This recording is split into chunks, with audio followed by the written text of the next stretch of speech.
আসসালামু আলাইকুম ওয়া রাহমাতুল্লাহি ওয়া বারাকাতুহু। আলহামদুলিল্লাহি রাব্বিল আলামিন ওয়াসসালাতু ওয়াসসালামু আলা সাইয়্যিদিল আমবিয়াই ওয়াল মুরসালিন ওয়া আলা আলিহি ওয়া সাহবিহি আজমাইন। রব্বি ইশরাহ লি সাদরি ওয়া ইয়াসসির লি আমরি ওয়াহলুল উকদাতাম মিন লিসানি ইয়াফকাহু কওলি। আমিন ইয়া রাব্বাল আলামিন।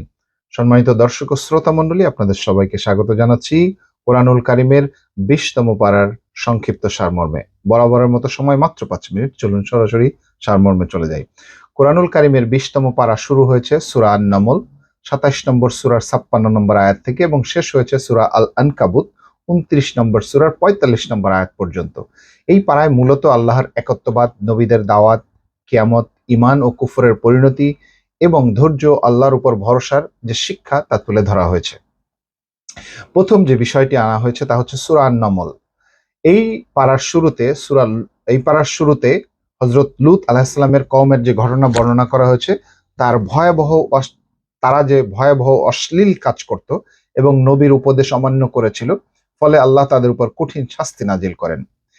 এরপর হযরত সালেহ আলাইহিস সালামের কওম সামুদের ঘটনা উল্লেখ করা হয়।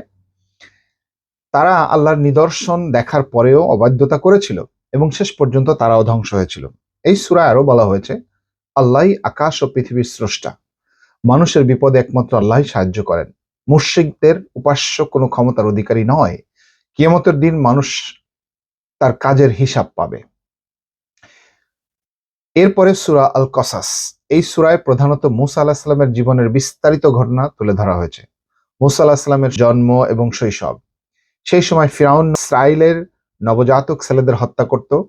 আল্লাহর নির্দেশে মূসা আলাইহিস সালামের মা তাকে একটি বাক্সে রেখে নদীতে ভাসিয়ে দেন। আল্লাহর পরিকল্পনা অনুযায়ী শিশুটি ফিরআউনের প্রাসাদে পৌঁছায় এবং সেখানেই তিনি বড় হন। মূসা আলাইহিস সালামের মাদিয়ানে গমন।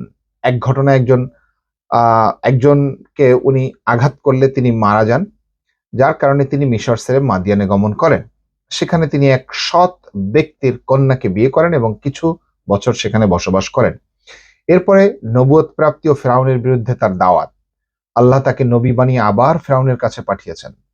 মূসা আলাইহিস সালাম মানুষকে এক আল্লাহর ইবাদতের দিকে আহ্বান করেন। ফিরআউন অহংকার করে সত্য প্রত্যাখ্যান করেছিল এবং শেষ পর্যন্ত ফিরআউনের ধ্বংস হয়েছিল। এখানে কারুনের ঘটনা উল্লেখ করা হয়েছে। এই সূরায় কারুন এর যে ঘটনা আছে, কারুন ছিল অত্যন্ত ধনী কিন্তু ভীষণ অহংকারী। তার সমস্ত সম্পদের কারণে সে ভীষণ গর্ব করত এবং আল্লাহকে অস্বীকার করেছিল। অবশেষে আল্লাহ তাকে তার ধন সম্পদ সহ জমিনে ধসিয়ে দেন। এরপরে রয়েছে সূরা আল আনকাবুত। এর প্রথম অংশে এই সূরার শুরুতে বলা হয়েছে, মানুষ কি মনে করে শুধু আমরা ঈমান এনেছি বললেই তাদের পরীক্ষা করা হবে না? আল্লাহ অবশ্যই ঈমানদারদের পরীক্ষা করবেন। পূর্ববর্তী নবীদের যে দাওয়াত ছিল, এখানে কয়েকজন নবীদের কাহিনী উল্লেখ করা হয়েছে, যেমন নূহ আলাইহিস সালামের কাহিনী, হযরত ইব্রাহিম আলাইহিস সালামের কাহিনী, লূত আলাইহিস সালামের কাহিনী, শুআয়ব আলাইহিস সালামের কাহিনী। তাদের কওম সত্য অস্বীকার করায় আল্লাহর বিভিন্ন শাস্তি তাদের উপরে নাজিল হয়েছিল। মাকড়সার জালের যে উপমা এখানে রয়েছে, যারা আল্লাহ ছাড়া অন্যকে অভিভাবক বানায় তাদের অবস্থা মাকড়সার জালের মতো দুর্বল। দর্শক মণ্ডলী, ২০তম পারার প্রধান শিক্ষা কি আমাদের জন্য? ১ নম্বরে যে শিক্ষা রয়েছে তা হচ্ছে, আল্লাহই একমাত্র সৃষ্টিকর্তা এবং উপাস্য। আল্লাহ ছাড়া কারোর ইবাদত করা যাবে না। নবীদের দাওয়াত সবসময় একই, তাওহীদ ও ন্যায়ের পথে তারা সবাই কথা বলেছেন, সবাই দাওয়াত দিয়েছেন।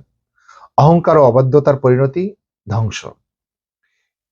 ঈমানের পথে পরীক্ষা আসবে, কিন্তু ধৈর্য ধরলে সফলতা নিশ্চিত। দুনিয়ার সম্পদ মানুষকে বিভ্রান্ত করতে পারে, তাই আল্লাহর উপর ভরসা করা অত্যন্ত জরুরি। দর্শক মণ্ডলী, ২০তম পারার এই ছিল সংক্ষিপ্ত সারমর্ম।